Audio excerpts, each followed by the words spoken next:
boa noite, sejam bem-vindas, bem-vindos. Em nome do Seno, Centro Espírita 9 de Outubro, aqui da cidade de Moreno, em Pernambuco. Vou cumprimentar aqui, ó, Denise, eu acho que você foi a primeira que chegou. Obrigada, viu? Boa noite, minha querida. Maria da Conceição também, lá de Barbacena, de Minas Gerais. Muito bom estar aqui com vocês. Nós estamos agradecendo, primeiramente, a Rai TV, que sempre nos apoia nessas transmissões, sempre realizando, né, essas lives. E no mês de maio, o Seno está fazendo algumas lives em homenagem às mulheres, às mães, às noivas. Maio é um mês de tudo, né? Mas, especialmente, tradicionalmente, eles já fazem essa homenagem ao departamento feminino do Seno, porque foram elas que iniciaram essas atividades na casa em 1953. Então, em nome da diretora aqui, de Aldenora Sabino, nós queremos homenagear e agradecer pela dedicação, né, pelo amor empenhado durante todos esses anos. Um agradecimento especial também a Blandine Filippini, ela é da Federação Espírita Pernambucana, a FEP, que foi quem orientou esse trabalho inicial. Então, nós vamos ter uma sequência de lives, começando hoje com Maria, discípula de Jesus. Dia 22, nós teremos um domingo, às 5h30 da tarde, Jorge Larra com Maria, a Sublime Mãe. E dia 24 de maio, uma terça-feira, às 20 horas, também como hoje, Sâmia Awada, a esposa de Jorge Larra. Vai ficar aqui todo mundo em família, né? E ela vai trazer o tema Maria de Nazaré, a Anunciação do Anjo Gabriel. Lindo, lindo demais, né? Vai trazer o Magnífica para a gente. Então, acompanhe essa programação pelo Seno, para que a gente possa ficar junto, né? E homenagear essas mulheres maravilhosas através de Maria, né? Boa noite, Lorena, aqui de Pernambuco, Lígia, Rio Grande do Sul, Isabel, São Paulo, Mateus, São Paulo. Olha como tá gente de norte a sul, né? Muito bom estar aqui com vocês, gente. Eu vou fazer a descrição de imagem para os nossos irmãos que fazem uso desse recurso. Eu sou uma mulher de pele clara, branca, tenho os cabelos louros, um pouco abaixo dos ombros, lisos. Estou vestindo uma blusa sem manga, de listrinhas verticais, preta e branca, e no meio, duas listras preta, uma preta e uma branca, e ao redor delas, uma cor de rosa. Atrás de mim tem um armário branco e tem também uma parede lilás com um quadro. Nosso pano de fundo, que está contornando essa imagem, que é a única, eu vou ficar sozinha até o final da live, é verde, um verde quase verde musgo, que é a cor do Seno, tá certo?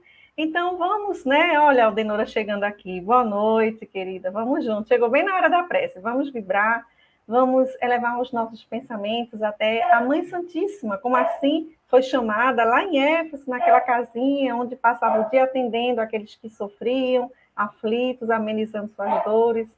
Então, vamos rogar a Maria de Nazaré, o amparo amoroso desse Espírito, que ela nos cubra com seu manto de amor, para que possamos ter uma hora de muito afeto, de muitas reflexões e entrar um pouquinho mais na história dessa querida de Deus, Maria, a querida de Deus, assim que se chama, para conhecê-la um pouquinho mais, tá certo? Rosângela, meu amor, boa noite, obrigada pela presença. Então, tema maravilhoso, né? O tema nossa, é só gratidão poder estudar Maria. Mas vamos saber primeiro, porque diz a discípula de Jesus. O que é o discípulo? Bom, nós sabemos que o discípulo é o aprendiz, né? Ele está ali junto com o mestre. Naquela época de Jesus, eles eram os seguidores, os aprendizes, e os mestres conviviam muito com seus discípulos. Os discípulos dormiam com os mestres, eles faziam as refeições para realmente vivenciar e poder assimilar e colocar em prática o aprendizado. Então, por exemplo, nós temos João, ou Batista, né, o primo de Jesus que batizou o Cristo, ele tinha seus discípulos. E ele, humildemente, quando Jesus passa pelo batismo, que era necessário para ele iniciar o seu messianato, a sua carreira pública, João Batista libera alguns de seus discípulos para Jesus. como quem diz assim, eu já vim até aqui, já ensinei tudo que eu sabia, agora pode seguir com eles, né? Então, uma demonstração de muita humildade e de muita consciência. Lá em João, no capítulo 3, o versículo 30, diz assim, que João falou, é necessário que ele cresça e eu diminua. Vou até aqui, agora ele continua. Então, fala realmente de um novo nível, um novo patamar. Aqueles discípulos já estavam ali preparados para a convivência com nosso Senhor Jesus Cristo, né, Maria Fernanda? Então, seguindo, lá no livro Os Quatro Evangelhos, que foi traduzido por Guilom Ribeiro, através da FEB, da Federação Espírita Brasileira, da editora FEB, de Rustem, diz o seguinte: os seguidores do Cristo são os discípulos, por serem a luz do mundo, devem constituir-se em veículo de revelação divina a todos os povos e nações. Ora, naquela época a gente sabia que eles entendiam, quando Jesus falava Israel, eles entendiam que era só eles mesmos, né? Já era um entendimento diferente de Lucas, o evangelista Lucas, do próprio Paulo de Tarso. Eles entendiam que a mensagem era universal de Jesus e que Jesus tinha vindo para todos. Não tinha acepção de povos, né? Então, aqui já diz que o discípulo deve pregar por toda parte, em todas as nações, né? Cada discípulo do mestre deve ser individualmente, aí aqui eles já restringam, cada um individualmente, e não aquele grupo, deve, ou seja, está dizendo que ainda não é, porque quem é o apóstolo? O apóstolo é o enviado porque já está pronto, né? Já vai praticar. Então, deve, ainda não é, ser individualmente um caminho para o céu, sendo necessário que, por seu intermédio, olha só, resplandeça a bondade e misericórdia do Pai, ou seja, através da sua própria redenção pessoal, através da sua própria autoiluminação. Ele deve ser o primeiro a se iluminar, né? O primeiro a se transformar moralmente. E, através disso, ele vai revelar a bondade do Pai e a misericórdia de Deus. Ou seja, é necessário aplicar o Evangelho, vivenciar, agir, praticar, se comportar como Jesus se comportava, né? Então, ele termina dizendo assim, pois é desígnio da providência que a humanidade receba as suas bênçãos através de instrumentos humanos. Ou seja, é o desígnio da providência, é a vontade de Deus, é o desejo de Deus que a humanidade seja beneficiada, seja abençoada através dos próprios instrumentos humanos. O Deus age através do próprio homem, né? Nessa jornada. Quando a gente vai lá para a pergunta 132 do Livro dos Espíritos, gente, que pergunta assim, qual o objetivo da encarnação dos espíritos, é óbvio que começa dizendo que Deus impõe a encarnação para a gente chegar à perfeição, através de provas, de expiações, mas lá no finalzinho, os espíritos dizem o seguinte, Allan Kardec, para executá-la é que em cada mundo, o evangelho é multiverso, né? Toma o espírito um instrumento de harmonia com a matéria essencial desse mundo, ou seja, meu corpo vai ser feito de acordo com os elementos que existem naquele mundo. Vou formar o perispírito e formar o corpo, né? Daquele ponto de vista, as ordens de Deus. É assim que, concorrendo para a obra geral, ele próprio se adianta. Então, a gente mesmo agindo no mundo está, ao mesmo tempo, provando que espiando, avançando, evoluindo e contribuindo para a obra de Deus, né? Kardec diz que existe nessa providência uma solidariedade da natureza. Então, olha, o que é a obra de Deus? Toda a criação. Animais, plantas, humanos, encarnados, desencarnados, toda a criação de Deus é solidária, um depende do outro, inclusive os planetas, né? E nós sabemos que nós já tivemos aqui visita de outros planetas para ajudar, e continuamos tendo, no progresso, né, da Terra. Então, os discípulos de Jesus, como já dissemos, continua, né, o Guilom Ribeiro traduzindo, eram espíritos elevados. Ele está falando aqui especificamente daqueles 12, 12, que apesar de muito simples, rudes, eram um espírito mais afeito, mais dócil às leis de Deus, né? Mais religiosos. Por isso que veio para aquele local ali, Jesus encarna ali. Então, essa missão foi aceita por eles, diz, né? Em condições rigorosas, da primeira fase da existência humana, né? Porque nós estagiamos em vários reinos que lhes precedeu a vocação, a fim de concorrer para a obra da redenção deles e de todos nós, né? O filósofo grego, que era escravo romano, o Epitécio, ele diz o seguinte: seguramente Deus escolhe seus servos ao nascerem, ou talvez antes mesmo do nascimento. Então, nós vemos por isso que existe ali naquele próprio colegiado três muito próximos de Jesus, que eram os irmãos Tiago, maior, e João, filhos de Salomé e Zebedeu, e o Pedro, o Simão Pedro, né, que recebeu o nome de Pedro mais tarde. Eles estavam dentro do quê? Dos 12 discípulos, que estavam dentro dos 70, que depois foram 500, e que foram as mulheres, e que foram os discípulos anônimos, e que foi o homem do manto marrom, né, aquele que começou a fazer cura em nome de Jesus, sem fazer parte do discipulado, e foi chamado a atenção por João por conta disso, né? Mas Jesus disse que ele é um amigo, que ele já é um amigo, e ele pode fazer essas curas, né? É muito bonito esse livro, para quem tiver interesse. Então, nós temos um evangelho de Lucas, Lucano. Lucas, ele recebeu esse apelido de um amigo em Jerusalém, mas o nome dele é Lucano. Ele traz muito essa mistura.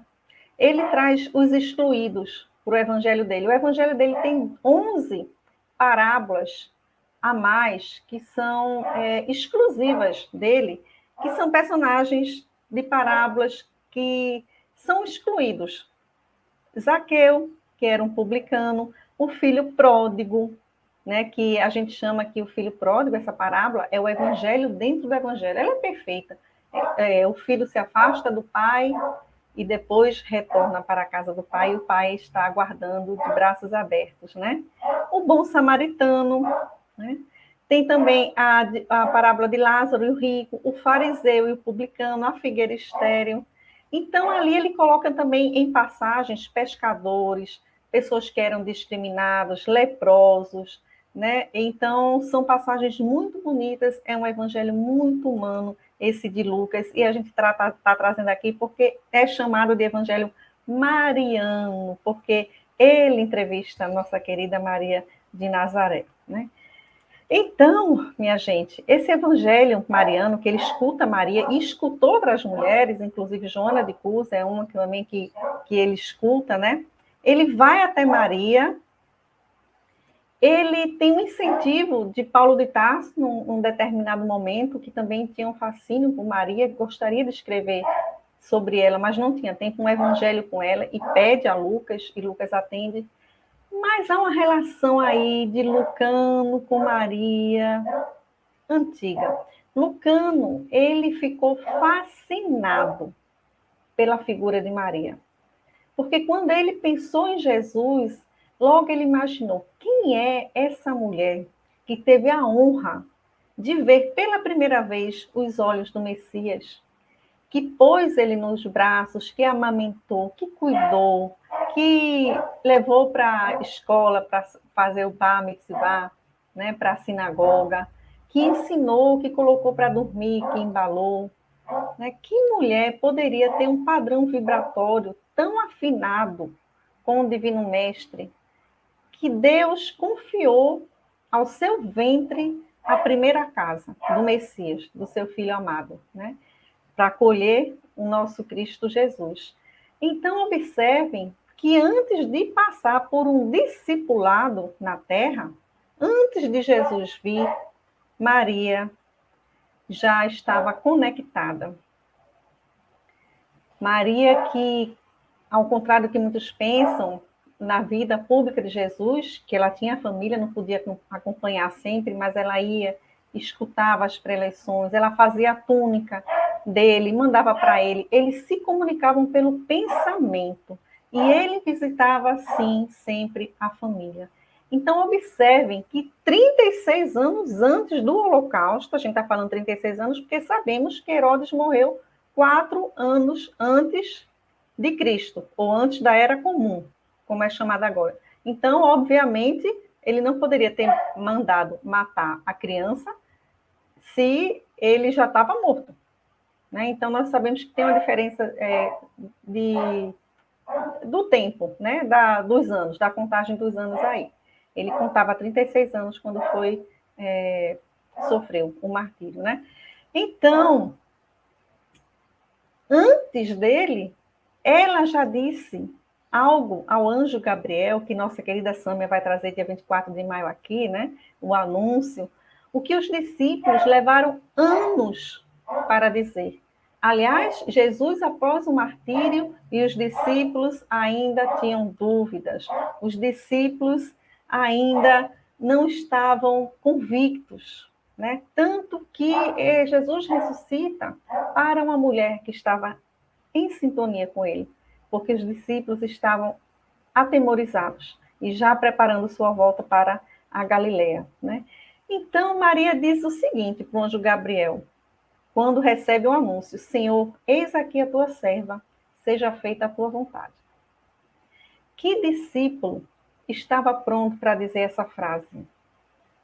Porque isso trata de uma entrega, de uma fé independente de qualquer coisa, de uma fé intransponível, de uma fé que não oscila como a nossa, de uma entrega, né? Fé é muito essa entrega. Nós até hoje, 2000 anos depois, quando oramos o Pai Nosso, quando a gente passa pelaquela parte, seja feita a vossa vontade, a gente passa bem rápido, né? Querendo que seja a nossa vontade e não a do Pai. Então, qual de nós teria coragem de dizer essa frase sem medo, com tanta entrega, né? Então, Maria já demonstra aí uma coragem e compaixão, porque ela era muito sensível à necessidade dos outros, né? Ela o tempo todo convoca Jesus a ajudar, a atender as pessoas, inclusive ela que pede o primeiro milagre na festa de Canaã. Então, são duas virtudes que Lucano também tem, né? Lucano que ficou tão fascinado por essa mulher e não foi à toa, né? Então, vamos conhecer um pouquinho, né, minha gente, a Maria, a querida de Deus, uma mulher multifacetada. Né? Maria não é uma das mulheres do Evangelho. Maria é a mulher do Evangelho. Os apóstolos a chamavam de mãezinha, assim como Maria de Magdala também. E é óbvio que a maior missão de Maria, o que representa mais ela, foi ser mãe de Jesus até o fim. A discípula, quando a gente pensa na Maria discípula, a gente imagina mais naquela condição de você sempre estar aprendendo, né? Se orientando com aquele filho, ela que pede sempre, de uma forma tão humilde também, até se anulando. Quando Maria aparece para vários, né, que ela já apareceu, então ela sempre diz assim, ela pede para seguir o evangelho do seu filho amado, né? Então ela não diz faça isso, faça aquilo, se comporte dessa maneira, siga o evangelho do meu filho amado. Então é a ela, inclusive, que já estava preparada, que Jesus confia os corações mais atormentados, que podem cometer o maior desatino entre nós, que são os suicidas, né?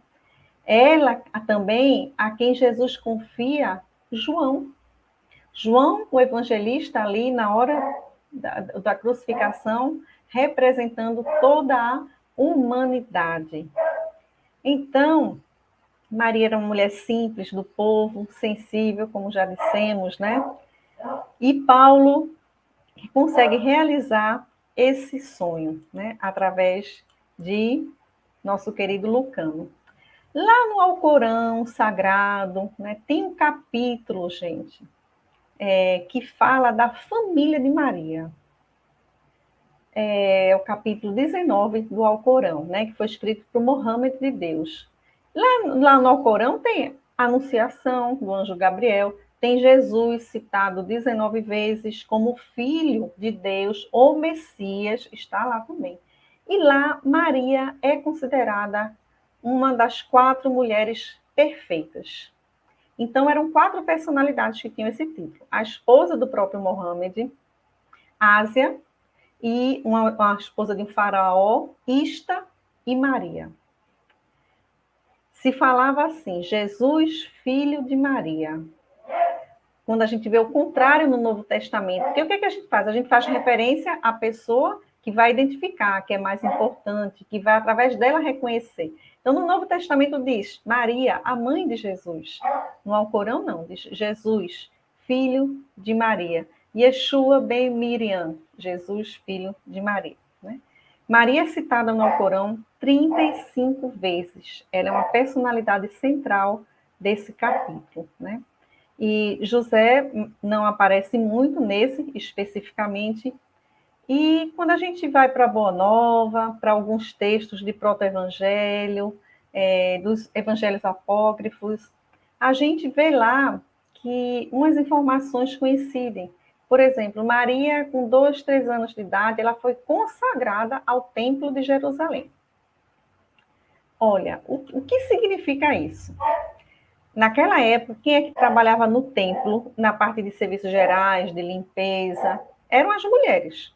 Eram os únicos serviços que davam para as mulheres. A gente não vai dizer que eram serviços menos importantes, porque para Deus não tem uma atividade menos importante, tem atividade que a gente tem que dar conta. Mas eram as atividades de menor complexidade, que tinham menos voz, né, que tinham menos, que ficavam ali nos bastidores. Então, eram essas atividades que eram designadas para a mulher. E Maria era uma criança que, desde cedo, já se percebia as virtudes dela. Um sacerdote vai ser o tutor dela, Zacarias, marido de Isabel, sua prima, né? Porque vinham de uma linhagem sacerdotal. Maria vinha de uma linhagem, Zacarias também.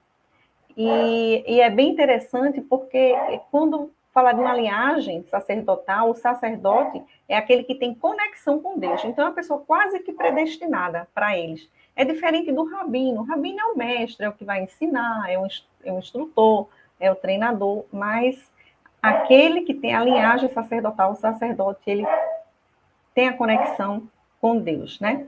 E ele sempre foi encantado por Maria, o Zacarias, é tanto que ele queria que ela se casasse, inclusive, com o filho dele. Mas quando chega na puberdade, os sacerdotes se preocupam, porque naquela época, que inclusive isso estava no livro Levítico, no Antigo Testamento, dizia que a mulher, quando menstruasse, se tornava impura, não poderia tocar em nada, nem em ninguém, até 7 dias depois que passasse o fluxo. Então, eles ficavam muito preocupados com isso, porque como é que ela ia continuar no templo, se ela não podia trabalhar, né?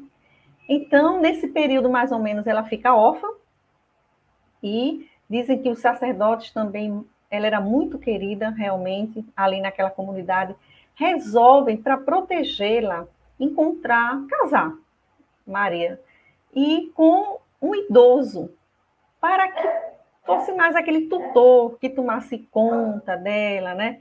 Que cuidasse, para que ela fosse preservada. E aí tem uma história toda de um cajado que é bem interessante, eu não vou adentrar aqui porque ela é longa, que convocam vários idosos, viúvos da comunidade, da aldeia, e um é identificado, é mandado que eles fossem até o sacerdote com os cajados. E quando chegam todos, o cajado de José sai uma pomba.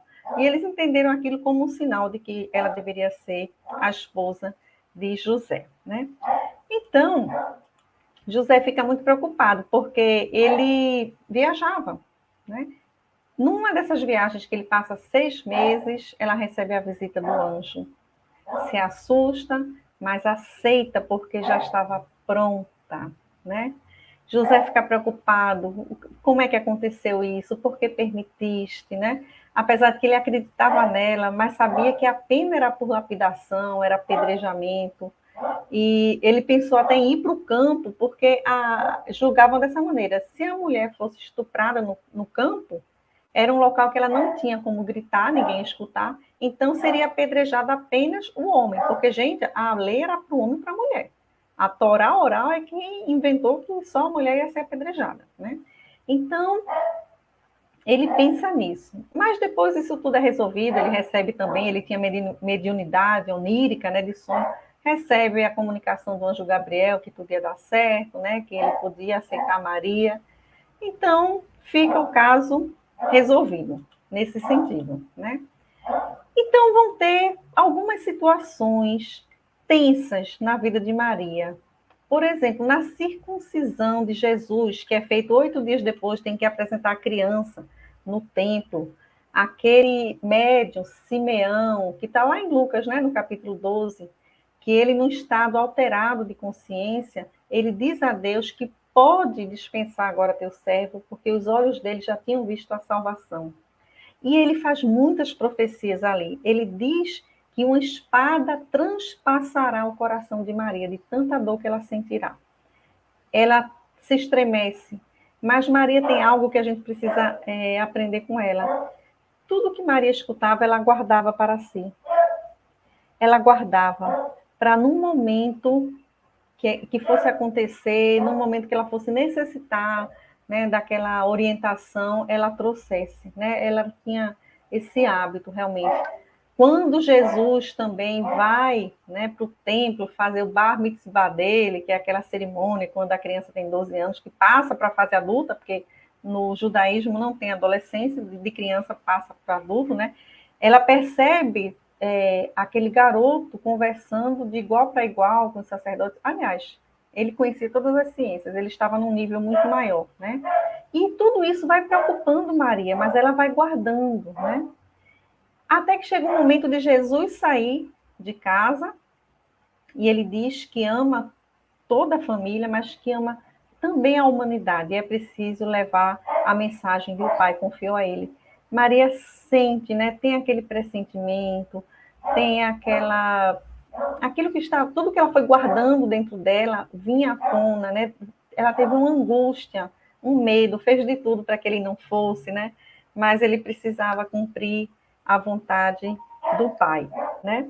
Então, Jesus, quando é preso, inclusive, ela sai de sua casa, João é quem avisa, e ela vai, amparada por Maria de Magdala, Madalena no caminho, e vai à prisão, né, acompanha, ela vai até o Sinédrio defender o filho. Sinédrio era o tribunal de justiça. E o soldado agride ela, inclusive ela é esbofetada, acompanha na Via Crucis, angustiada, ela não entende por que aquelas pessoas não defendem Jesus. Os beneficiados, aqueles que voltaram a andar, que tiveram as chagas da lepra curadas, aqueles que voltaram a enxergar, porque era da lei que alguém poderia defender o prisioneiro, e ninguém fazia, ela não compreendia por que aquilo, né? Então, na cruz, é deixado, inclusive, que ela fique próximo da cruz, é amparada por João, evangelista, o único discípulo que ficou, e algumas mulheres, como Joana de Cusa. Nesse momento de extrema dor, de quase um desespero, Maria começa a relembrar todos os momentos que viveu com Jesus. A infância, o anúncio do anjo Gabriel, a infância, ele crescendo, ele no templo. E aí ela vai se acalmando, vai se conectando. Nesse momento ela pensa o seguinte, ela pensa como a discípula de Jesus, porque ela diz: essa, então, é a hora, é o momento de eu colocar em prática tudo aquilo que meu filho me ensinou. Era a hora do testemunho. E ela foi agraciada de uma maneira que ela parou as lágrimas, secou, e nesse momento ela se vira para a mãe de Dimas, do bom ladrão, e pergunta: é seu filho? Né? Então ela encontra forças, inclusive, para consolar a mãe do Dimas, né? Então, a gente vai dar um pulinho e vai ver agora Maria lá em Éfeso, né? Ela realmente já como uma apóstola. fica naquelas sentadinha ali, João ocupado com a igreja, e ela ali é onde ela atende todos aqueles sofredores, e para todos eles ela aliviava as dores, curava, aconselhava, falava de Jesus e dizia: isso também vai passar, né? Então ela aliviava realmente as dores das pessoas. Mas como se não bastasse, e depois do próprio Cristo vir pessoalmente buscá-la para a hora do desencarne, que é uma cena belíssima que está no livro Boa Nova, antes disso, ainda, Maria, ao trabalho, quer ir na arena consolar aqueles que iriam entregar sua vida pela causa do cristianismo, pela causa de Jesus, né?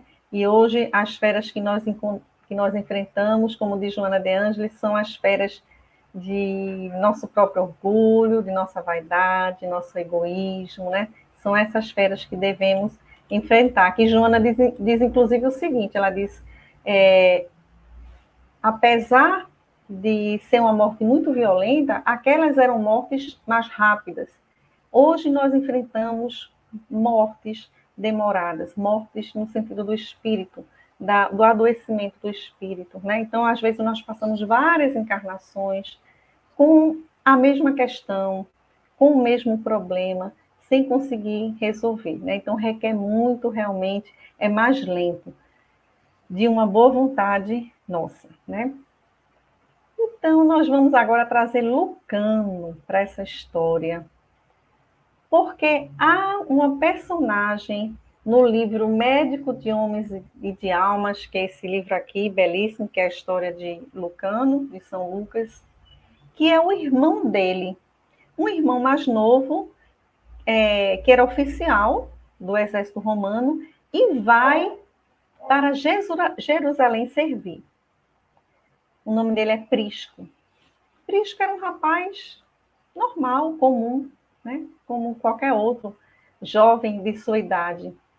Lucano vai a Jerusalém ver Prisco, recebe uma carta dizendo que ele estava gravemente doente. Prisco estava com câncer. Lucano se dirige, né? Naquele período, vários outros estavam com câncer ou enlouquecidos, como Pilatos, como Herodes, pelo que tinham passado ali, aquele trauma, né, do Cristo, aquele remorso, né, que adoeceu eles, ou chegou quase a enlouquecer realmente. Prisco foi um oficial que ordenou a mais 2 oficiais que chicoteassem Jesus. Então, ele mesmo levou os soldados, o carrasco, para o Gólgota, ou local dos crânios, como era chamado, né? Então, naquele momento, ele vê um movimento, ele está aguardando o preso chegar e vê um movimento estranho, que oscilava, uns gritavam, outros choravam, batiam no peito, que o judeu tem isso, né? É muito teatral, ele bate quando ele tem dor, né, nele mesmo. Muitas mulheres chorando, fariseus e saduceus lá para atestar a morte de Jesus, porque eles dizem assim, a gente está aqui para confirmar que ele vai morrer, porque existe uma lenda dizendo que ele vai descer da cruz, né? Então, assim, não entendiam a ressurreição, eles entendiam a morte física, né? A reencarnação, a morte física. Achava que aquele corpo ia passar por cima de todos os flagelos, né? O que iria contra as leis da natureza, seria impossível. E de repente fazia-se um estranho silêncio, ele dizia também, um ambiente sombrio, né? E ele, sobre aquele cavalo dele, ele vê Jesus passando pelos portões.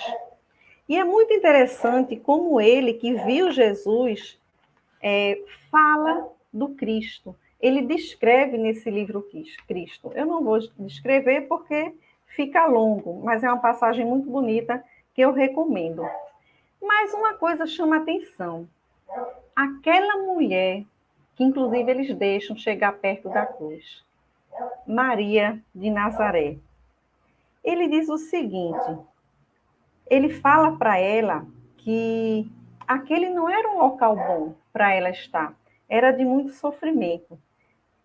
E aí ele diz o seguinte: apesar do sangue da sujeira, era nobre para além do que se podia imaginar sobre Jesus. Calmo, delicado, parecendo irradiar luz, que ele fosse própria.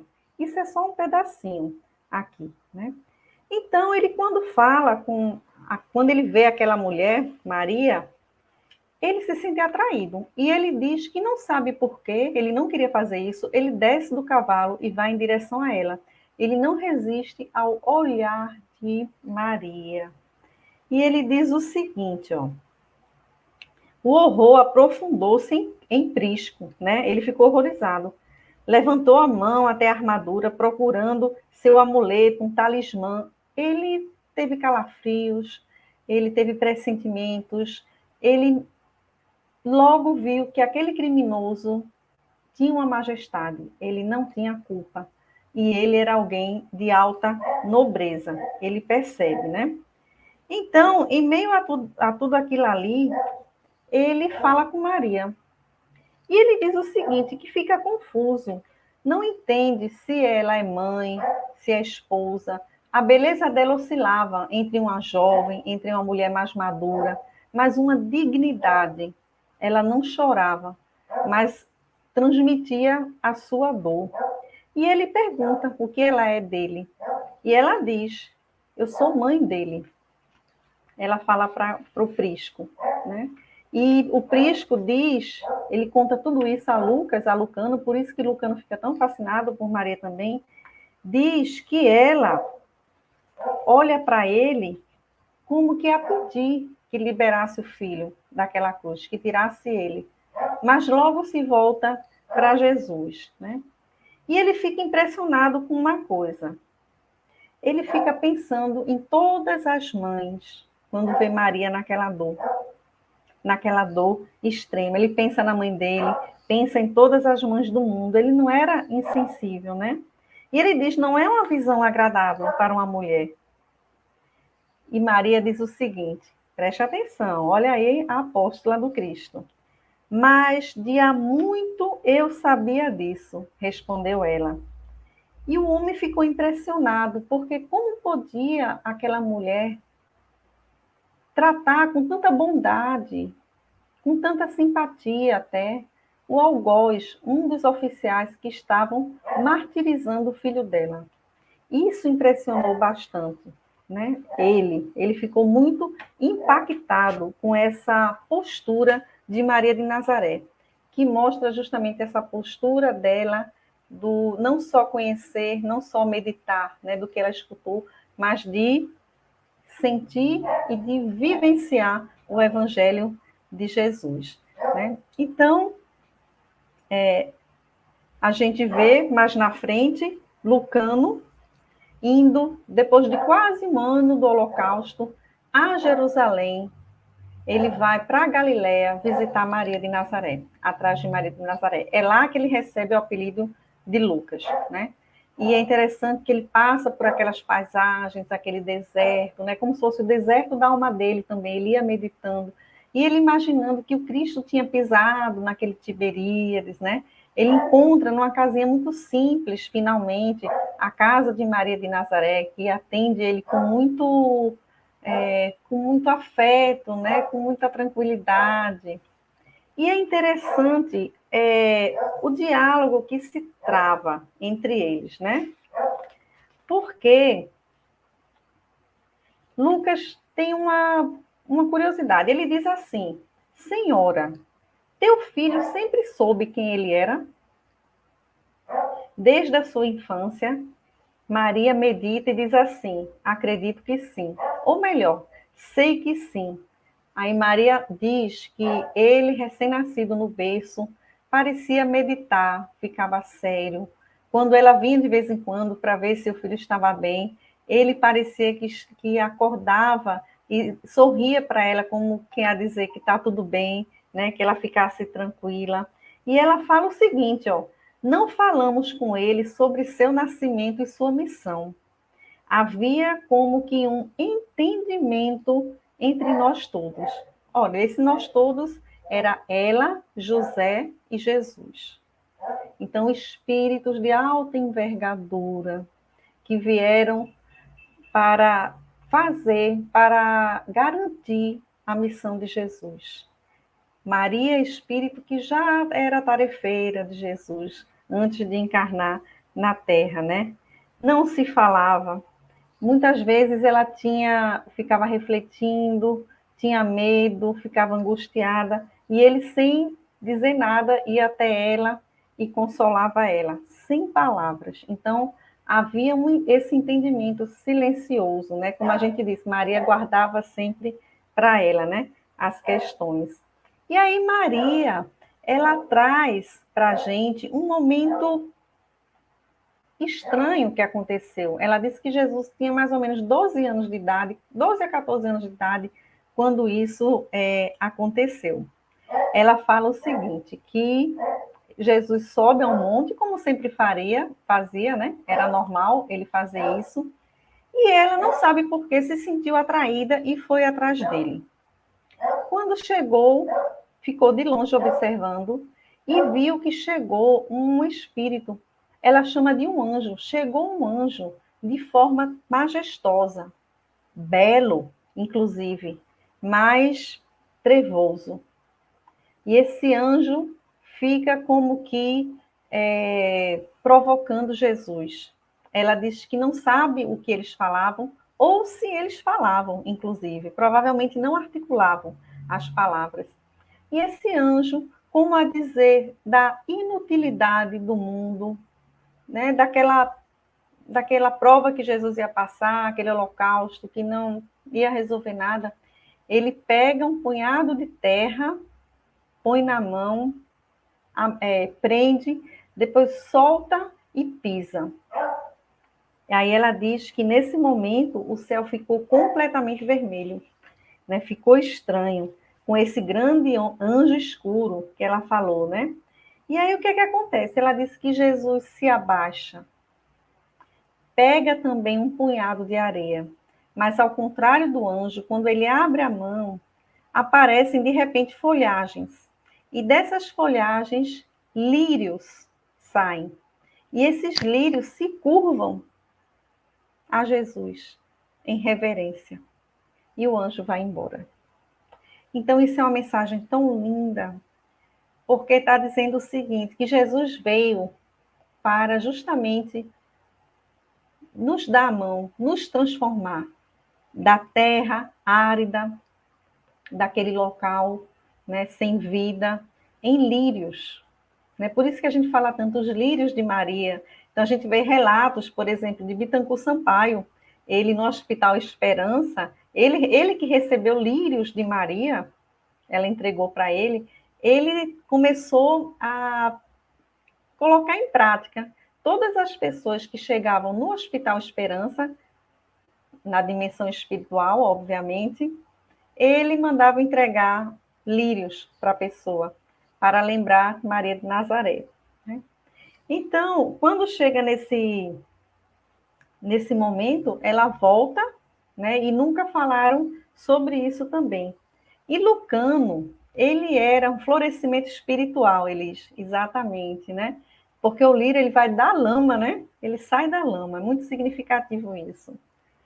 E aí, o que acontece, gente? Lucano começa a chorar. Ele era muito sensível. Ele era como Maria, sensível à dor do outro, tinha muita compaixão e muita coragem. Mas aí Maria pede para ele não chorar. Ela diz o seguinte: meu caro filho, olha como ela tratava ele, não chores. Não sou eu a mais abençoada das mulheres? Regozija-te comigo por ele ser meu filho.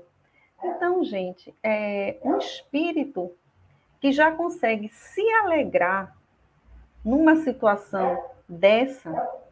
Maria passou a vida toda saudosa do Filho amado de Jesus, esperando por ele, mas passou não esperando, inativa, trabalhando, atendendo as pessoas, né? O que a gente falaria então não do esperar sentado sem fazer nada, mas o de esperar com esperança, né? Trabalhando ativamente para a conquista.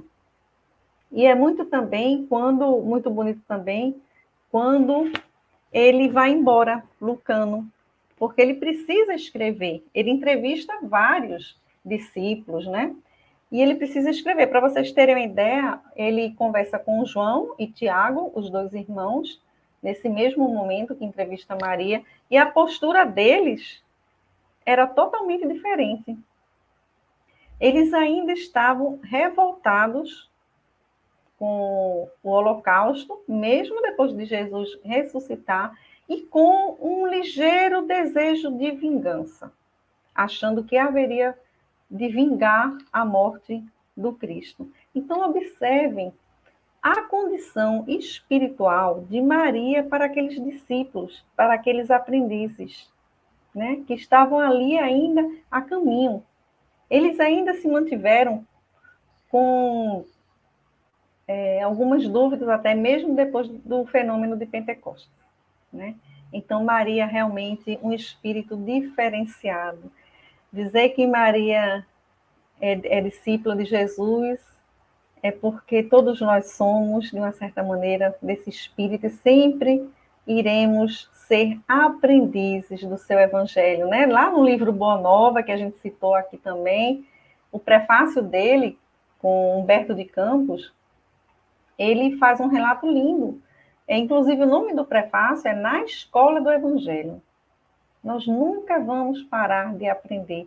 E fala de escolas que existem na espiritualidade, na crosta da terra, onde os espíritos desencarnam, mesmo os mais evoluídos, e continuam estudando Jesus. Não param, né? Então, é uma constância. E aí nós ficamos pensando, meus queridos amigos, uma reflexão para trazer para a gente, né?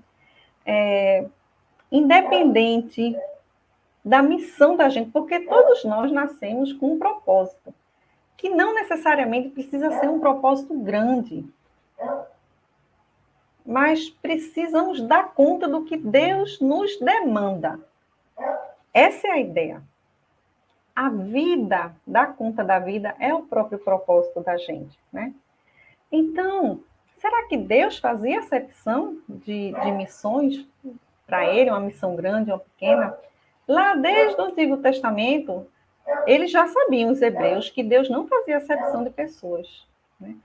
E aí a gente lembra de uma frase de Estevão, lá no livro Paulo Estevão, de Emmanuel, pela psicografia de Chico Xavier, que eu gosto muito dessa frase, porque eu acho que serve como reflexão para a gente, para nós todos nesse momento, né? E principalmente quando nos colocamos como Maria de Nazaré perante o Cristo, como aprendizes. Ela que já era uma apóstola, né? Mas mesmo assim se coloca nessa condição de aprendiz de Jesus. Quando Jesus chega em Éfeso e quando finalmente ela reconhece que é o filho dela, que estava ali como se fosse um mendigo, né, com um capuz, quando ela vê as chagas, naquele momento ali, Maria já não chama Jesus mais de meu filho. Não sei se vocês observaram. Ela chama de Senhor. Observem que Jesus, Maria na cruz, diz mulher, não diz mãe, mulher, eis aí o teu filho. Filho, eis aí a tua mãe. Então, já nessa questão, nessa outra dimensão espiritual, que nós continuamos como eternos aprendizes do Evangelho, né? Então, a frase que o Estevão pergunta é o seguinte: quem estará no mundo sem o ministério de Deus? Lírios de luz, pela superioridade de Jesus, exatamente. E essa pergunta, gente, fiquemos com ela para nossa reflexão. Quem estará no mundo sem o ministério de Deus? Nenhum de nós. Às vezes, quando nós estudamos sobre a vida, né, sobre a dedicação desses espíritos nobres que vêm na vanguarda nos ajudar, nos amparar, fica uma distância muito grande, né, de nós para eles, e isso às vezes nos faz ter um desânimo. Mas a Joana de Ângeles nos diz que faz parte da nossa jornada ter momentos de desânimo, porque é o nosso espírito na luta. Nós oscilamos, nós ainda não estamos com aquela fé robusta. Agora, o que nós não podemos é nos quedar no desânimo. Quando Jesus diz para Zebedeu, já viu uma boa nova não trazer alegria?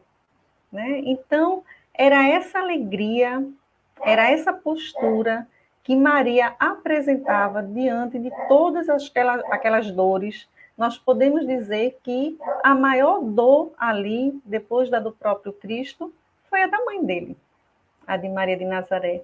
E ela se encontrava numa postura digna, tratando bem o algoz do seu filho.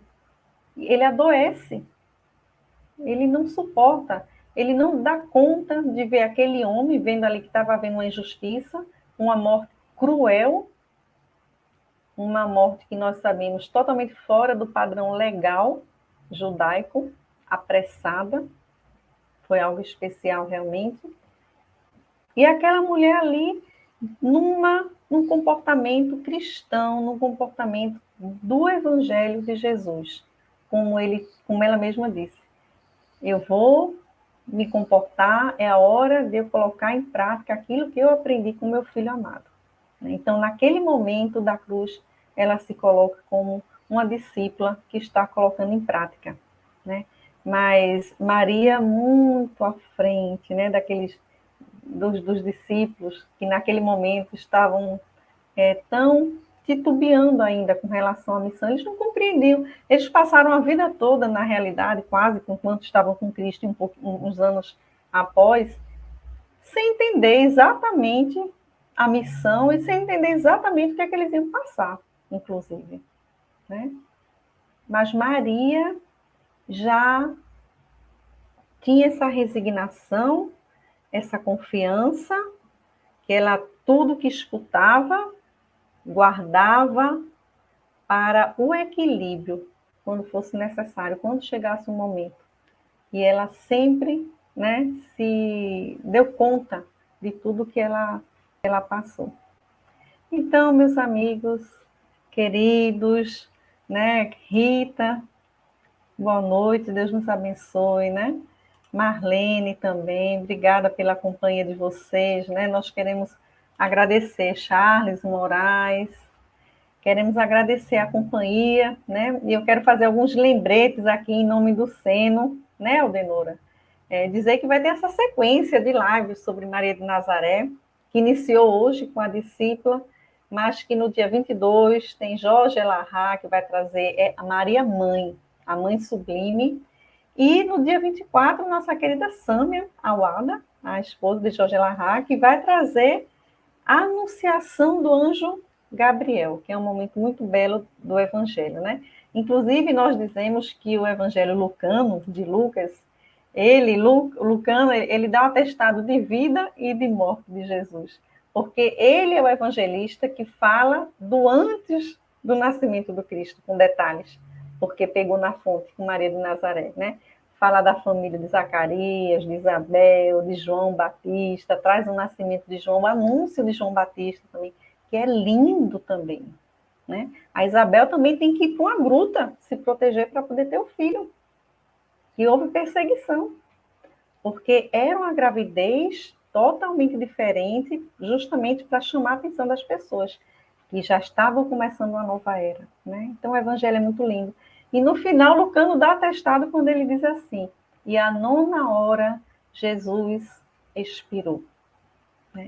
E nossa querida Maria, a querida de Deus, em todos esses momentos, do início até o final, a maior missão dela, que foi de mãe, ela foi até o final da sua missão. Então, nós somos muito gratos pela companhia de vocês, muito obrigada, Recebam os lírios de Maria, cada um de vocês, o buquê de seus lírios, perfumado, para que sirva de símbolo, de incentivo, de estímulo, para a gente justamente ter ela como exemplo, Sempre em equilíbrio emocional e sempre com essa entrega. né, que tenhamos coragem de um dia dizer, alguns talvez já tenham de dizer, Senhor, eis aqui tua serva, seja feita a tua vontade. Seja feita a tua vontade, já pronta, uma aposta, né? Gente, muito obrigada, boa noite, Aldenora, ao Centro Espírita 9 de Outubro, né, pela oportunidade de abrir essas lives. Fiquem todos com Deus. Lorena, grata, Lorena, muito obrigada também. Rita, que Deus nos abençoe, né? A todos nós, que tenhamos uma excelente noite. Muito obrigada pela oportunidade. 1 milhão de amigos é o que a Rede Amigo Espírita deseja conquistar em seu canal no YouTube. E você, amigo espírita, pode ajudar. Convide 5 amigos para se inscreverem em nosso canal e ligarem o sino de alerta. Além de atingir a meta de 1 milhão de amigos, todos serão sempre avisados de novos vídeos e transmissões ao vivo no YouTube. Acesse agora raitv.com.br. Rede Amigo Espírita, divulgando, instruindo e unificando.